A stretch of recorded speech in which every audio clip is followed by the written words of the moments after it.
So we're talking right now about series, right? So a sub n from 1 to infinity, an infinite series of complex numbers, right? And so let's just remind ourselves, what does it mean to say that the limit, that the series is L? What does this mean? Does it converge to L? It means it converges to L, but what does that mean more precisely? This was, remember we said this was a shorthand for some other statement. Next. The sequence of partial sums. The sequence of partial sums, right? This was a shorthand for, this means that S of n converges to L, right? Where S of n is the sum from k equals 1 to n, right?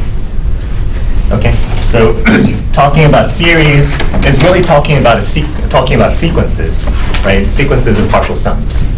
Okay. Now these sequences of partial sums are sequences of complex numbers, right? So what does Sn converges to L mean? Well, it's convergence of a sequence of complex numbers. Convergence, since the complex numbers are complete space, complete metric space, well, we know that convergence means that the sequence is Cauchy, right? Right? Since C is complete, right? It means that Sn is Cauchy, right? That Sn is Cauchy, right? And from this thing we get the Cauchy criterion.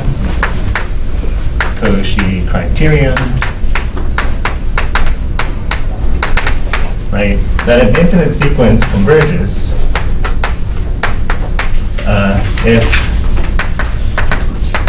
if what? For every epsilon, there exists a n such that if n and m exceed n, then The sum from m to n plus n. Doesn't know the sum. the sum from n to m is smaller than epsilon, right? And so this is the very important Cauchy criterion. But all it's saying is that your sequence of partial sums is Cauchy. Okay. That your sequence of partial sums converges in this complete space, and thus is Cauchy. Okay. Yeah, Max. Doesn't convergence always imply Cauchy whether you're complete or not? Yes. Yes. So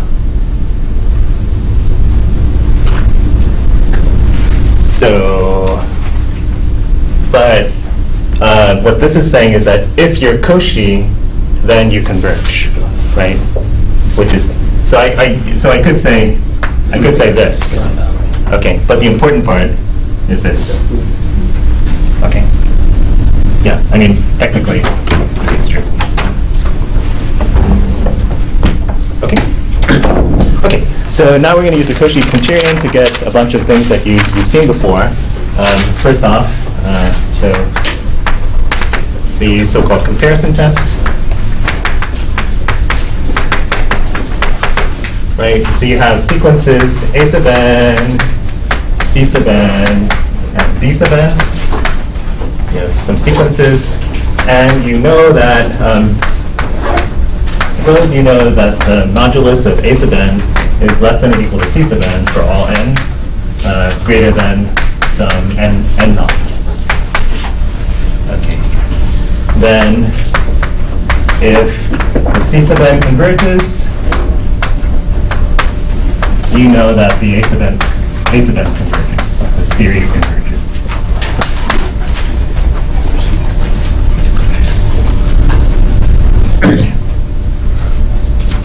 So this is a C. Okay. Right? And if you know that A sub n is greater than or equal to D sub n, greater than or equal to 0 for all n greater than some n naught, then if the smaller guy diverges, then the bigger guy diverges.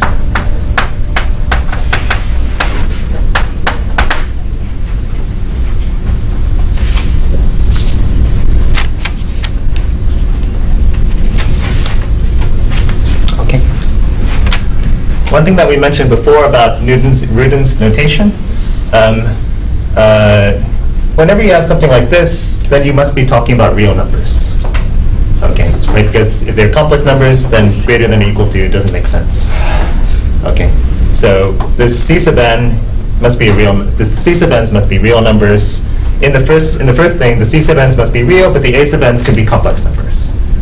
Okay, in the second one, the A sub n and D sub n must be both real numbers. Sequences are real numbers. Okay, just in case you're wondering what's what.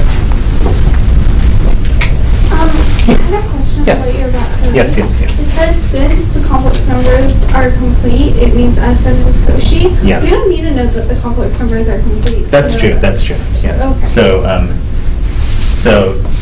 So convergence means, I should say, this is equivalent to Sn being Cauchy because of completeness.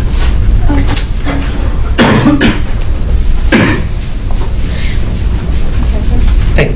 So is even n supposed to be greater than n? It doesn't matter. Doesn't Right? matter. It doesn't matter. Right. Whether I say if I say you can find some n such that anything bigger than it satisfies this thing, right? That tells me that if I look at n plus 1, then it's greater than or equal to, right? So yeah, it doesn't. Yeah. The conditions are equivalent. Whether I say greater than or greater than or equal to, it doesn't change the Well, as definition. long as m and n is greater than the bigger n, so it doesn't matter like m and n. It's interchangeable. No, it's rather that if I put this thing in, if I make this theorem like this, or if I make the theorem like this, the theorems are equivalent to each other.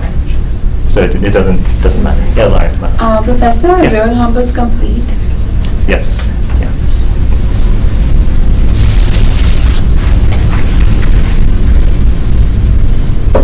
Yeah. Okay.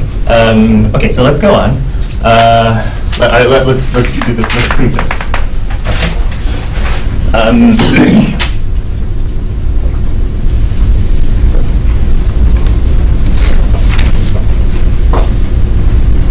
Okay. Okay,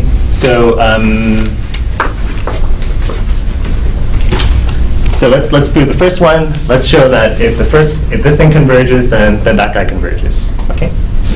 Okay. And just for simplicity, let me just make this for all n rather than for all n greater than some n naught. Okay. It's not a significant. Again, it's not a significant change. Okay. But in writing down the proof, it makes it kind of easier to do. Okay. So you say, okay, so suppose that the C sub n converge, right? And you want to show that the A sub n converge, right? Okay, so I'm going to say that this is just a consequence of the Cauchy criterion. You say, well, okay, so we want to show that given any epsilon, there exists an n such that if you are past that n, then the absolute value of the tail from n to m is smaller than epsilon. Okay. Right. This is what we want to show, that we can satisfy the Cauchy criterion for this bounded sequence. Okay. No, not a bounded sequence, but the sequence which is controlled by C sub n. Okay. Okay, but we know that the C sub n converges, right? So we know that for all epsilon, right?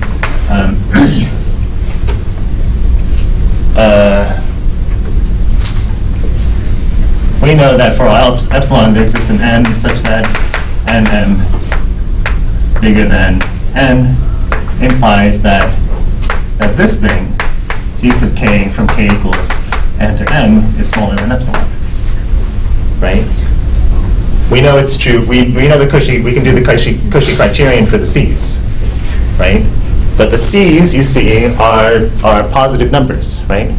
The c's are non-negative numbers, right? So I can rewrite this as just summation c sub k equals epsilon, k equals 1 to n to m.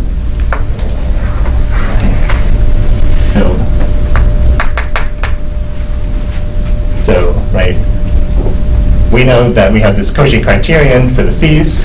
We're trying to show that we satisfy the Cauchy criterion for the a's, right? But just use the n from there, right? Use the n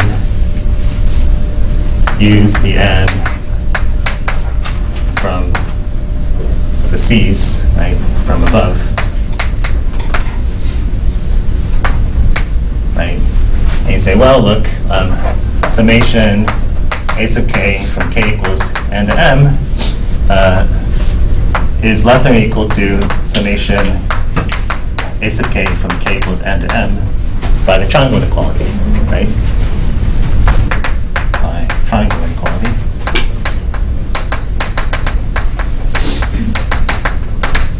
Right? But that's less than or equal to summation c sub n, c sub k from k equals n to m, which is less than epsilon. Okay. Yeah, Lara. Are the n's and the m's same for both the sequences? Okay.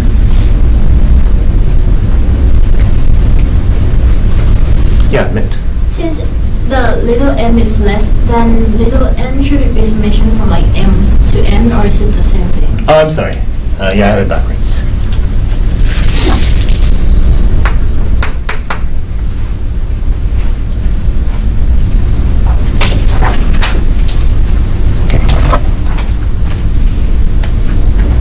Okay, but it's not important.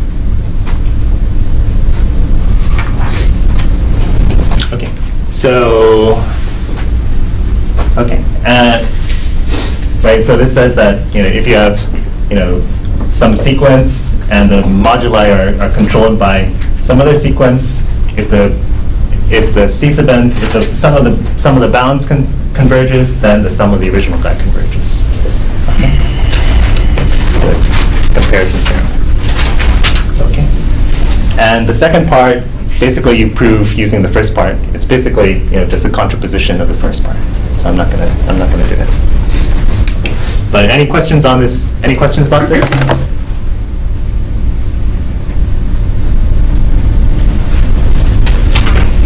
Okay, so I'll just notice that that all we did was use the Cauchy criterion, right? We say by the Cauchy criterion, we're trying to show that this thing is small, but by the triangle inequality, this thing is smaller than these guys, but these guys are small by the Cauchy criterion, right?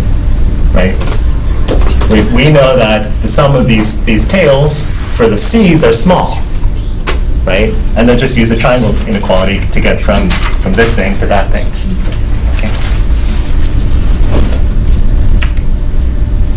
Okay. I'm gonna erase.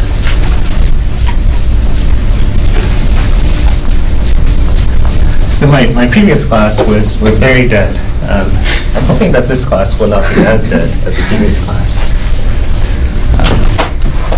I joked that, so back when I was in college, there was one professor who, and we had all sorts of funny stories about the professors, but there was one professor who apparently, somebody came late, about 20 minutes late to class, and found that the room was empty.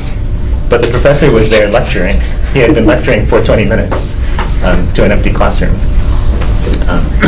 What does this mean? Right? I think what it means is that either he didn't notice that there were no students in the classroom, which is kind of wonderful. I think that would be really cool. He didn't notice that there were any students there, or that he wanted to just do the lecture and say, I did it, you guys missed it. Right. I could be either one, right? Given the nature of the professors. Yeah. So yeah, I was joking that in my previous class, I sort of felt like that professor. Okay. Okay. Yeah. Yeah. So let's go on. Okay. So second thing we're going to do. So we have the comparison test. We're going to use the comparison test to get something that I'm going to call a lacunary test. Okay. So here it is. So A sub n, a non-negative. So this is due to Cauchy. You have a non-negative, non-increasing sequence. Then the series converges if and only if the sum of certain elements, certain terms converge. Okay, A equals 0 to infinity here. Okay. So it says that you don't have to care about all the terms. What you care about are certain terms, and you multiply them by certain factors. And so you don't take all the terms, but you take some of the terms and multiply them by certain factors. Okay, so that's why I call this a lacunary test. There are gaps, right? There are gaps in your sequence. I'm just curious, is the second proof of the comparison test similar to the first form? Yeah, basically you can just take it the contrapositive of the first. Yeah, that's right.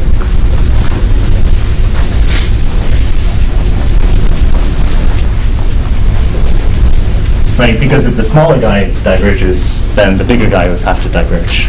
Right, because if the bigger guy converged, then the smaller guy would converge. Okay, so yes, Art. You have in the second statement A2K, is that like a subsequence? Yeah, so you're taking a subsequence. You're only taking the first, the second, the fourth, etc. You're only taking terms with where the index is some power of 2. And you're multiplying them by the corresponding power of 2. You take that sum and you see if that converges. If that converges, then it tells you your original sequence converges. Okay, so you're not taking all the terms, you're taking some selected. You're taking this sequence, but you're throwing out some things. There's gaps. So those of you who have taken the SAT know that lacuna means a gap, right? No? I guess times have changed. I guess they don't make you memorize lots of meaningless vocabulary anymore. Yes, Max? Can you define non-increasing? Non-increasing means that it could be flat or decreasing. Okay, but it's not like it's increasing and then there's one term that's lower. No. It doesn't mean it's not an increasing sequence, but that it is a non-strictly decreasing. So this would be what we call strictly decreasing. This is what we call non-increasing. Okay, so that you're allowed to stay still. Is that the same for non-negative? Like, would it be? Non-negative just means not negative, so like 0 and above. Positive. Yeah, 0 and above. It doesn't mean positive. Yeah, it's not that. What's so special about the K subsequence? I mean, you could modify this. So it can work for like. You can. I mean, this is just an example. Oh, You'll see that you can replace 2 with any A, like a constant. You'll see what take a look, and you see that you can modify this as you desire. But here's the idea, right?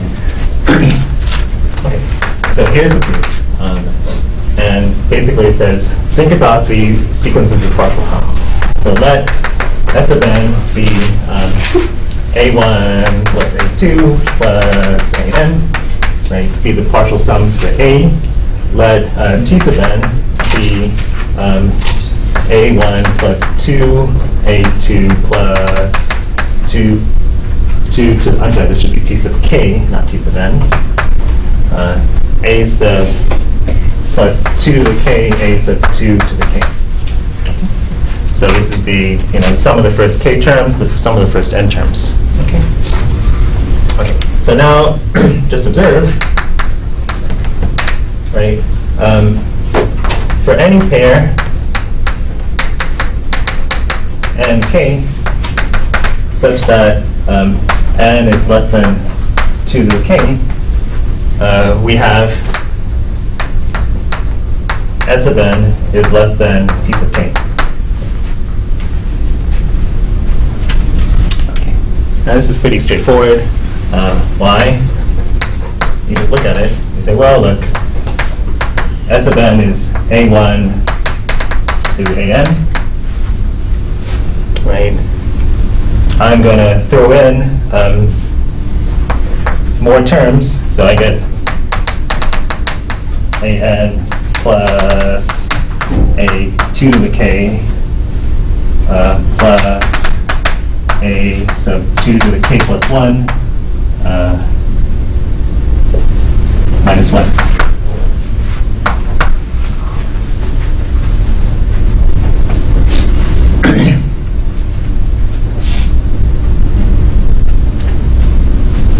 Okay, so let me write this out a little bit more. A1 plus A2 plus A3 plus A sub n plus dot dot dot. Okay. Okay. So now we're going to say something very obvious, which is that, well, look, these are, basically decreasing. This is basically a decreasing sequence, right? So this A sub 3 is less than or equal to A sub 2, right? So I'm going to replace it by 2A sub 2, right? It's going to get bigger. It gets bigger if I replace this guy by this term, right? Similarly, A sub 5, 6, 7, I'm going to replace by A4, right? And I get plus 4A2 squared, right? And so on and so forth, right? So I end up with, right? All these guys are less than this guy. I get 2 to the k, A sub 2 to the k's, right? Okay, right? Because it's a decreasing sequence. Yeah. Shouldn't it be strictly increasing? Where? Like, yeah, Here? the last inequality? This one? Yeah. No, because these guys are I mean, if this were decreasing, then yes, but it's just non-increasing. Okay, but that is T sub k.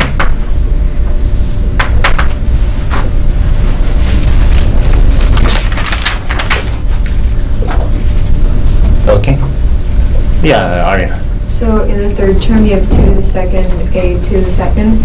So you said you're replacing like indices 3 through like 7? No, 5 through 7. 5 through 7? Yeah. So just think, right? I've got, so I take these two guys and I bound them with this. I take the next 4 guys and I bound it with this. And so on and so forth. Right? I take the next 8 guys, bound it with the next term, and so on and so forth. Okay. So what does this tell me? This tells me that thus if S sub n is unbounded, then T sub k is unbounded. Right? Okay. Right? We're dealing here with monotonic series, right? So what we want to show is boundedness, right? To prove convergence, we have to show boundedness, right? So you say, okay, well, look, right? If this guy is unbounded, then this guy is bounded. In other words, unbounded, right? So if this guy, if this thing converges, then this thing converges, right? If the partial sum sequence for this is bounded, then the partial sum sequence for this is bounded. Okay. Okay. And the second half of the theorem is basically something very similar. Okay, so maybe I'm not going to do it. Okay, but you basically do an opposite. You can also show an opposite relation, right? That conversely, if n is bigger than 2 to the k, then you get that S of n is bigger than 1/2 T sub k. Which shows that if the T sub k are unbounded,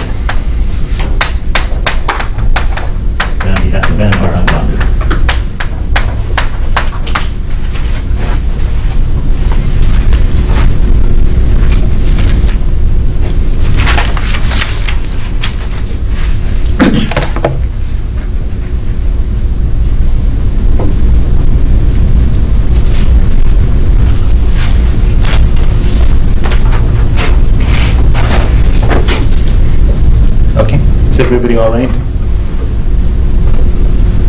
Okay, so the second part of the theorem is basically very similar to the first. Right? If you understand this first part, you will understand the second part. Okay, so just make sure you understand the first part. Does everybody understand the first part? Good, then you're all right.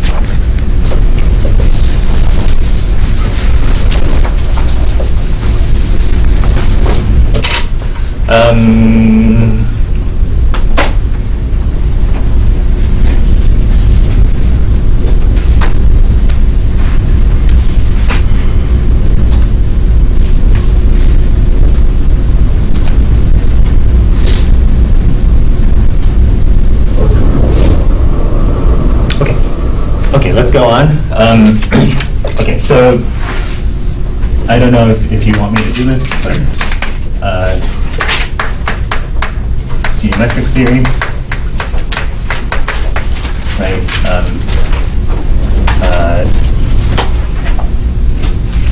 That summation x to the n equals 1 over, from n equals 0 to infinity, equals 1 over 1 minus x for x less than 1.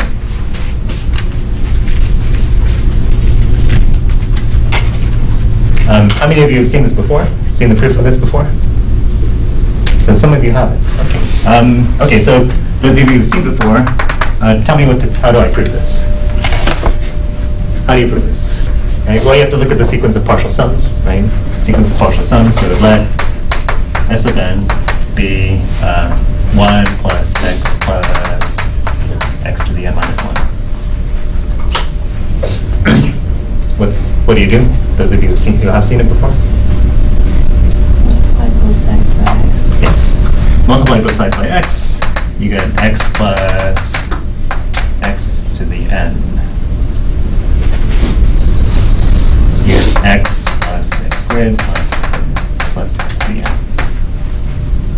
And then you subtract, right?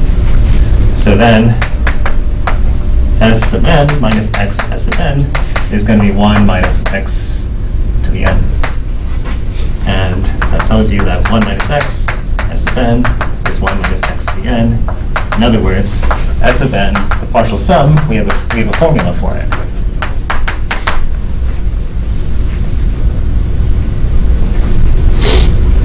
Right? And you see that if the absolute value of x is less than 1, then as n goes to infinity, this thing vanishes, and you end up with 1 over 1 minus x. So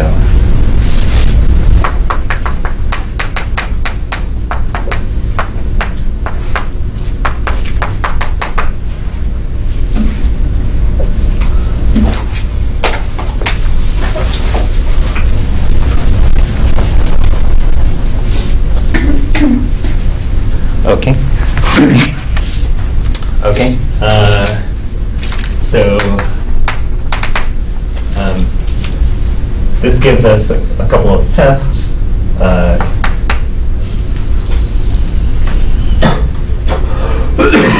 So first one is the so-called p-series test. That summation 1 over n to the p converges if and only if p is bigger than 1. Okay. So how did you prove this back in Calc 2? Do you remember how you did this back in Calc 2? By integration. You use the integral test. But we don't have an integral test. We don't even have integrals at this point, right? So we're not going to use the integral test. Instead, we're going to use the lacunary test. Okay. So proof. First, observe that if p is less than or equal to 0, then you get divergence. Okay. So that's easy, right? Because p is less than or equal to 0, then your terms are going to become huge or be too big. Okay. So let's apply the lacunary test, right? Apply the lacunary test. It says, it suffices, right? So we assume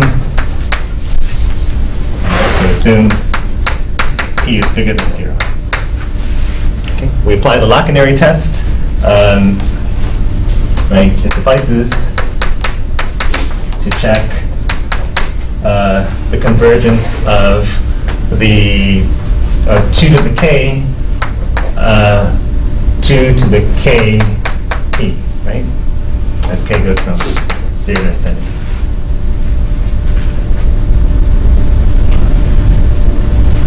Right?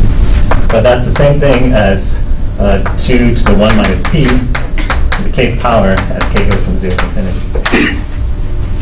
Suffices to check convergence of this thing.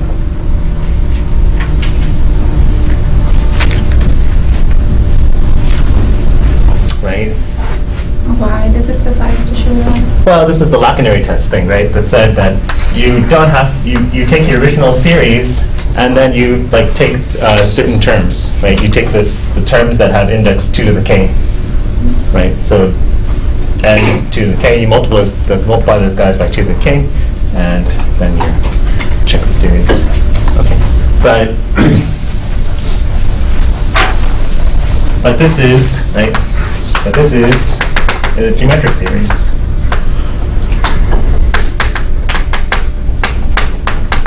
Right? This is a geometric series, and 2 to the 1 minus p is less than 1, if and only if 1 minus p is less than 0.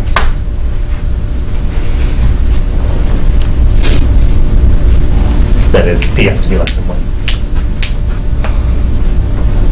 Oh wait, p has to be greater than 1, sorry.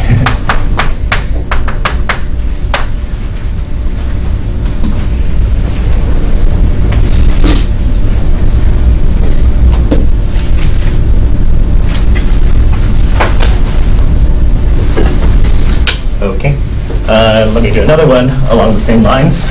It's maybe more interesting, and that will get a better reaction.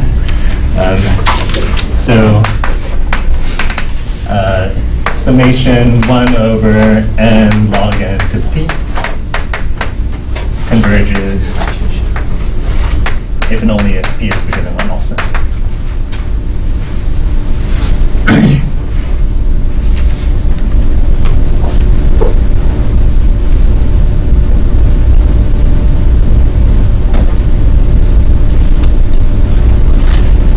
Right?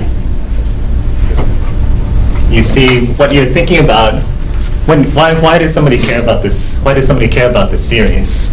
Right? You're thinking about, well, if p is bigger than 1, then this thing converges. Right? If p equals 1, then this thing diverges. Right? So your question should be like, well, what happens if we multiply by log n? Right? Because log n is slower than any power, any polynomial power.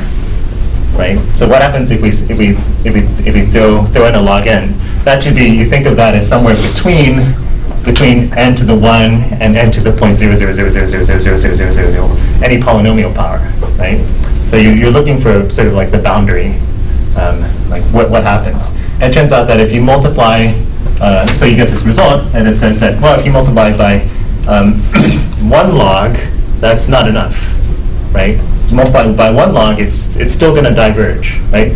1 over n diverges, 1 over n log n still diverges, okay? But 1 over n log n to the 1 point something something something, right? 0.00000, just a little bit higher than that is actually going to converge, okay? So that's why people care about this sort of thing, in case you're wondering. Yeah.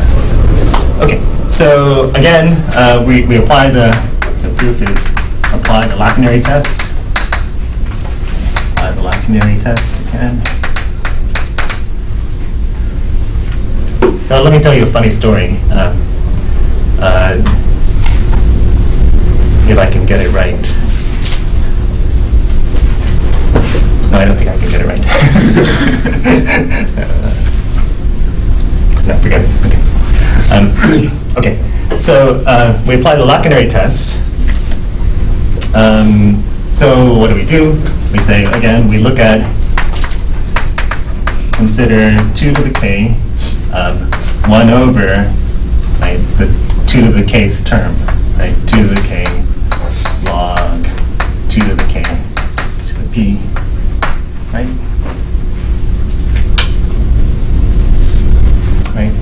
2 to the k's cancel off. K from, and you notice we're going to take from k from 1 to infinity, right? Okay. So we end up with k log 2 to the p, right? K log 2 to the p, as k goes from 1 to infinity. But we can factor out that log 2 to the p, right? So we get 1 over log 2 to the p times summation 1 over k to the p as k goes from 1 to infinity. Right? Well, that's just a p series. That's just a p series, so which this thing converges if p is bigger than 1. Why did you change the bounds? Hmm? From 0 to infinity to 1 to infinity? Well, actually, this one, this sum doesn't make sense unless we start from 2, actually, right? Because if we start from 1, we're going to be that first term is not going to make sense. Okay, so this sum actually goes from 2 to infinity. Oh, I see. And Right, because we've got one log. less than that. Yeah. Okay. But throwing out it doesn't change how you use the lacunary test.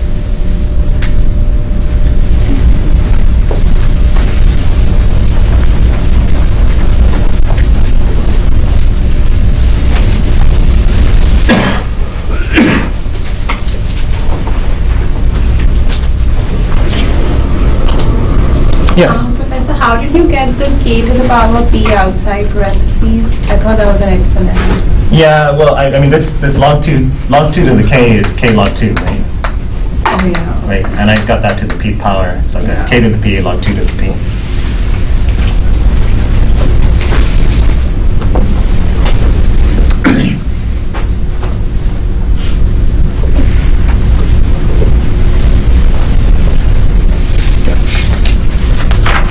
Okay, let's go on. So we've got a bunch of tests, and now we're going to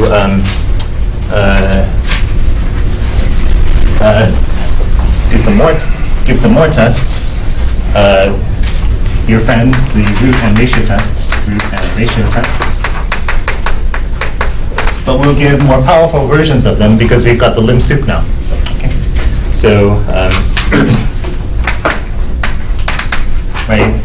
The good thing about the lim sup is that the lim sup is always going to exist, right? So you always get a lim sup. It may be infinite, but you can always get a lim sup, right? It's just the supremum of the set of subsequential limits. So it's not like your old root and ratio tests where a limit had to exist. The lim sup will always exist. Okay. So you say, okay. Given a series, let alpha be the lim sup of the nth root of the modulus of the nth term.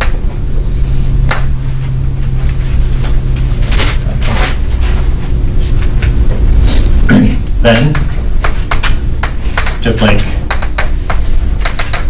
in Calc 2, if alpha is less than 1, if alpha is greater than 1, if alpha is equal to 1, then, right? So if alpha is less than 1, you have convergence, right? You have convergence. If it's greater than 1, you have divergence. And if it's equal to 1, then you don't know. Right, so there's no information.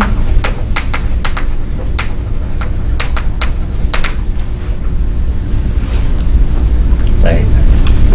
And, if you look at summation 1 over n and summation 1 over n squared, and you apply the, just like back in Calc 2, right? If you apply the root test to these guys, you get an alpha of 1, right? You get an alpha of 1, this guy diverges, this guy converges. So that tells you that getting an alpha of 1 doesn't give you any information. Okay. So let's do the proof of this root test. So here's the idea, right? Here's the idea.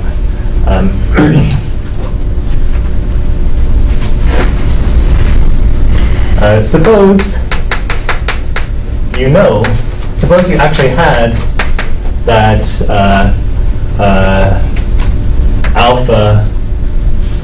alpha equal this thing. Okay, suppose you had this. Okay, we're saying that the lim sup of this thing is alpha. Suppose we had this crazy thing, right? That this thing actually equaled alpha. Okay. Well, in that case, alpha to the n is going to be this, right? Right. And so, if alpha, so in that case,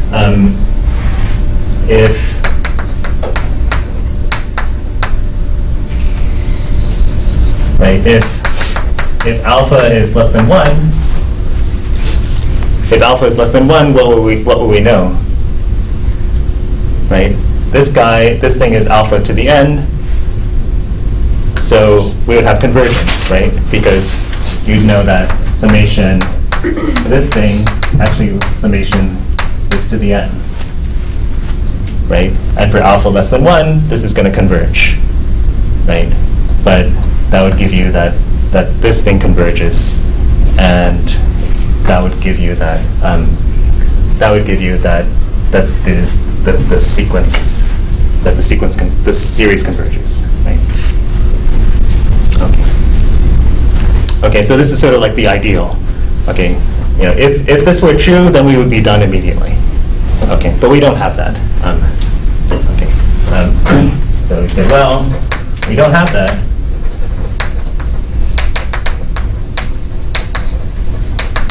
But we have that the lim sup is equal to alpha, right?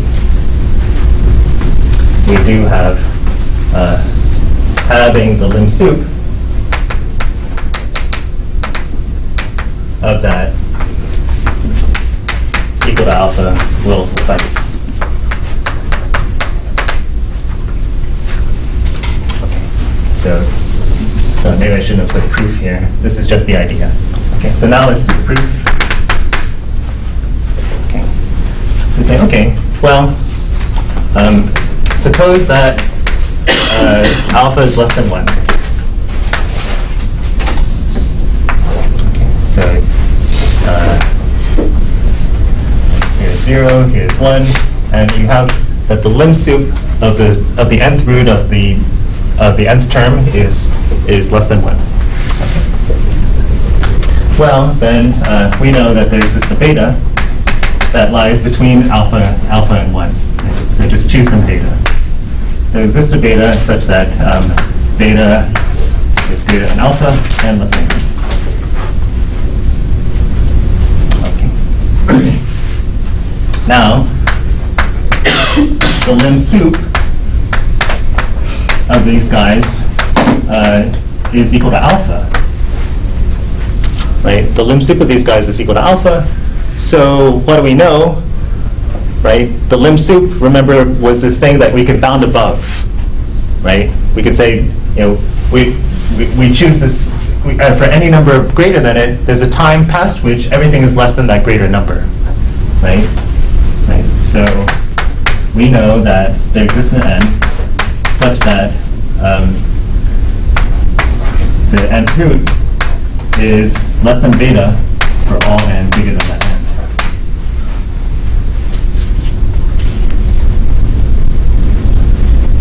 Right? But that tells you that the modulus of a sub n is less than b to the n for all n bigger than n.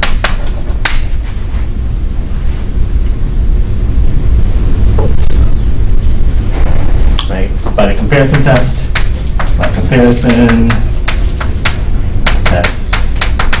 since the summation of the b sub n converges,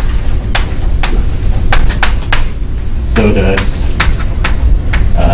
summation a sub n.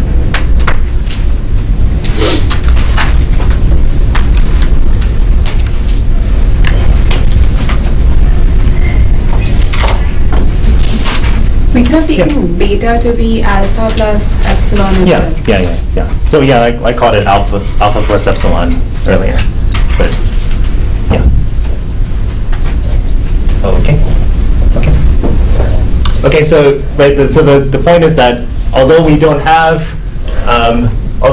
equality, having lim sup is enough for us, right? Having the limit, as you did back in Calc 2, was more than enough. Having the lim sup is actually enough.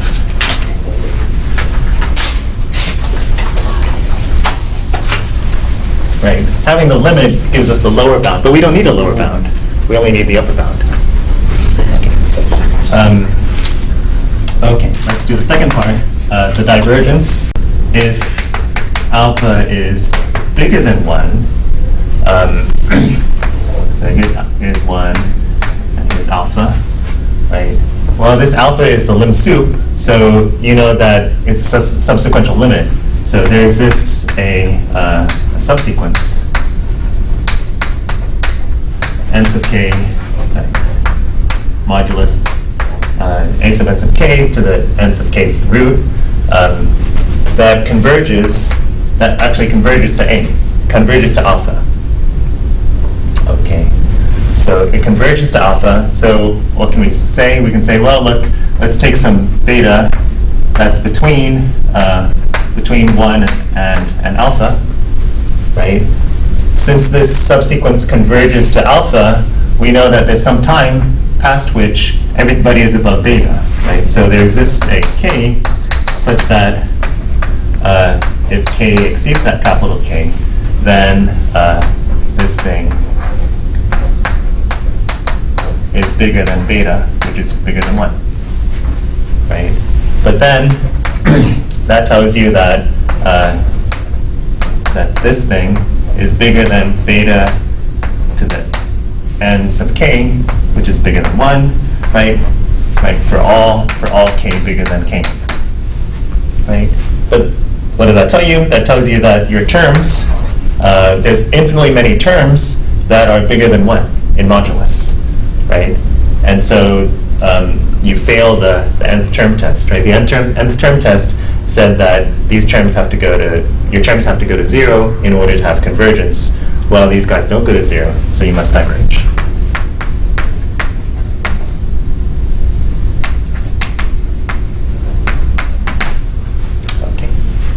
Okay, that's it for today.